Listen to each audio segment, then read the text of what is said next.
প্রতি বছরই আমাদের দেশে ক্লাব ফুড বাচ্চা জন্মগ্রহণ করছে এবং মা বাবারা তাদের ভবিষ্যৎ নিয়ে চিন্তিত হয়ে পড়ছেন। অনেকে কুসংস্কারের ভয়ে মানুষের কাছে তা বলতেও চাইছেন না। শিশু ক্লাব ফুড নিয়ে জন্মগ্রহণ করলে তার একটি পা বা উভয় পা ভেতরের দিকে নিচের দিকে বাঁকানো থাকে। হাড়ের সঙ্গে মাংসের সংযোগ ঠিকঠাক রাখতে টেন্ডন নামক এক ধরনের টিস্যু কাজ করে। স্বল্প বা উচ্চমাত্রায় শিশুদের ক্লাব ফুড ত্রুটি হয়ে থাকে, তবে এতে শরীরে কোনো ব্যথা হয় না। শিশু দাঁড়ানো কিংবা হাঁটতে শুরু করার আগ মুহূর্ত পর্যন্ত কোনো সমস্যার সম্মুখীন হয় না। যথাসময়ে এই চিকিৎসা না করা হলে আর্থারাইটিস হওয়ার ঝুঁকি থেকে যায়। এতে শরীরে জোড়ায় জোড়ায় স্বল্প এবং দীর্ঘস্থায়ী ব্যথা, শক্ত হয়ে যাওয়া, ফুলে যাওয়া প্রভৃতি লক্ষণ দেখা যায়। তাই শিশুর জন্য যত তাড়াতাড়ি চিকিৎসা শুরু করা যায় ততই মঙ্গল।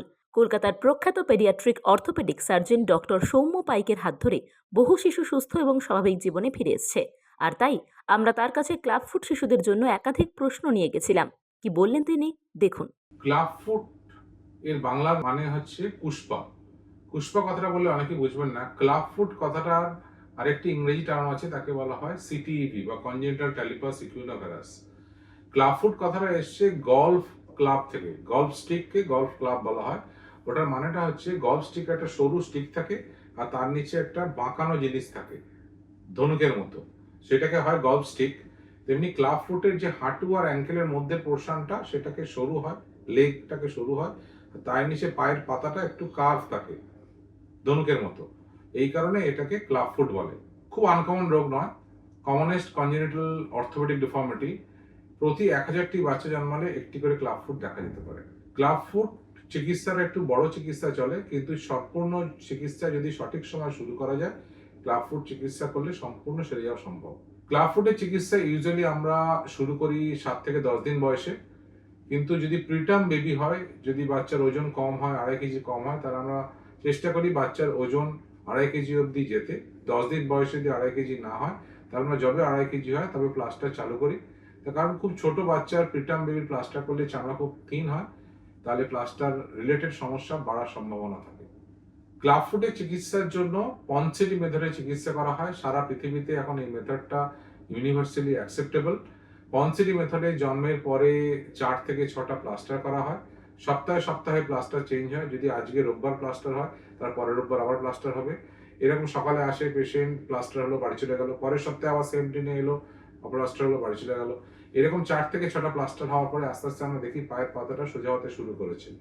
যখন পায়ের পাতাটা পুরো সোজা হয়ে যায়, সেটা 4টে, 5টা বা 6টা প্লাস্টারের পরে, তখন আমরা দেখি পায়ের পাতাটা উপরের দিকে উঠছে কিনা। যদি না ওঠে, পেছন দিকে একটা ছোট টেন্ডোঅ্যাক্রিস টেনোটমি মাইক্রোসার্জারি করতে হয়। সেইটার পরে যে প্লাস্টার থাকে সেটা 3 সপ্তাহ থাকে। তার মানে সবচেয়ে বেশি প্লাস্টারের ডিউরেশন প্রথমে বলেছি 4 থেকে 6, ধরে নিলাম আপনার জন্য সবচেয়ে বেশি হলো 6 সপ্তাহ, প্লাস অপারেশনের পরে 3 সপ্তাহ, 9 সপ্তাহ। মানে মোটামুটি 2 মাস ট্রিটমেন্টের মধ্যে থাকলে পা সোজা হয়ে যায়। এবার সবার ক্ষেত্রে কি সার্জারি করতে হয় না? সবার ক্ষেত্রে সার্জারি করতে হয় না, কিন্তু স্ট্যাটিস্টিক্যালি দেখা গেছে 80 থেকে 85% বাচ্চার সার্জারি করার চান্স বেশি। এবার সার্জারি বা প্লাস্টার করার পরে পা সোজা হয়ে গেল, চিকিৎসা কি সেখানে শেষ? সেখানে চিকিৎসা শেষ নয়। সেখানে চিকিৎসার একটা পার্ট কমপ্লিট হলো, ডাক্তারের ট্রিটটা কমপ্লিট হলো। এইবারে বাড়ির লোকের যে একটা পার্ট আছে, সেখানে জুতো লাগাতে হয়। জুতো, স্পেশাল জুতো আছে, তাকে ফুট অ্যাবডাকশন ব্রেস বলা হয়। সেই জুতোটা যদি পরানো হয়, তাহলে সেটা 4 বছর অবধি পরাতে হয়। যদি বাঁকা পায়ে সোজা করার কাজ হচ্ছে প্লাস্টার বা অপারেশনের, কিন্তু সোজা পাকে সোজা রাখার কাজ হচ্ছে জুতো।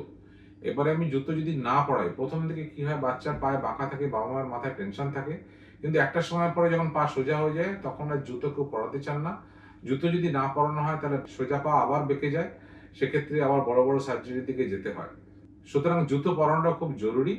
আর জুতো যদি পরানো হয়, তাহলে সঠিকভাবে যদি পরানো হয়, তাহলে কোনো অসুবিধা হয় না।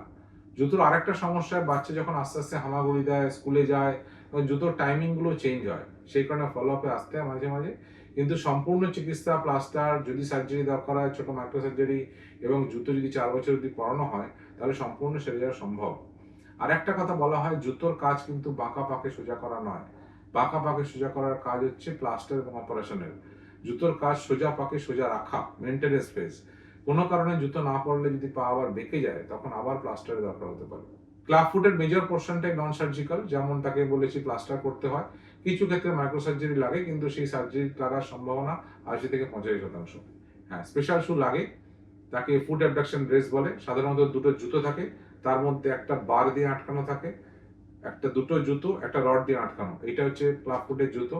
অনেক বাবা মা বলেন যে আমার এক পায়ের জুতো হবে কিনা বা হাঁটার জুতো কিছু আছে কিনা, এরকম কিছু নেই। সাধারণত 14 থেকে 16 ঘন্টা জুতো পরাতে হয়। প্রথম দিকে 23 ঘন্টা পরাতে হয়, তারপর আস্তে আস্তে 14 থেকে 16 ঘন্টায় নামে প্রতি 24 ঘন্টায়। জুতো, যে জোড়া জুতো সাথে রড, এটা ছাড়া অন্য কোনো জুতোর পনসেলি মেথডে কোনো মানে নেই। হাঁটার জুতো অনেকেই বাবা মা বলে থাকেন এবং অনেক ডাক্তারবাবুরও পুরোনো পদ্ধতিতে আগে ইউজ করা হতো, কিন্তু এখন এই জোড়া জুতো বাদ দিয়ে বাকি সময় আপনি যা খুশি পড়াতে পারেন, জুতো পরান না পরান কিছু এসে যায় না। কিন্তু প্রথমে 23 ঘন্টা, তারপরে আস্তে আস্তে কমে 14 থেকে 16 ঘন্টা এই জোড়া জুতোটা পরাতেই হবে। বাকি সময়টা আপনি আপনার ইচ্ছা মতো জুতো পরাতে পারেন। জুতো পরানোর টাইম হচ্ছে 3.5 থেকে 4 বছর বয়স অবধি। 4 বছরের পরে জুতো পরিয়ে আর বিশেষ কোনো লাভ হয় না। সুতরাং প্লাস্টার বা পড়াশোনা পরে পা সোজা হয়ে গেলে 3.5 থেকে 4 বছর বয়স অবধি যদি জুতো পরানো হয় তাহলে সম্পূর্ণভাবে সেরে যায়। ক্লাব ফুট চিকিৎসা সম্পূর্ণ হলে পা যদি সোজাভাবে শেষ করতে পারে তাহলে বাচ্চা সম্পূর্ণ স্বাভাবিক জীবন যাপন করবে। ভবিষ্যৎ দেখে কেউ বলতেই পারবে না এই বাচ্চা জন্মের সময় ক্লাব ফুট বা বাঁকা পা নিয়ে জন্মেছিল। চিকিৎসাটা একটু লম্বা। প্রথম দিকে বলেছি 4 থেকে 6টা প্লাস্টার হয়। এই প্রথম 4-6টা প্লাস্টারের জন্য সাধারণত 20 থেকে 25,000 টাকা খরচা হতে পারে। এরপরে যদি সার্জারিটা কারোর লাগে তাহলে আরো 20-25,000 টাকা খরচা হওয়ার সম্ভাবনা আছে। এইটা হলো টোটাল চিকিৎসা খরচা।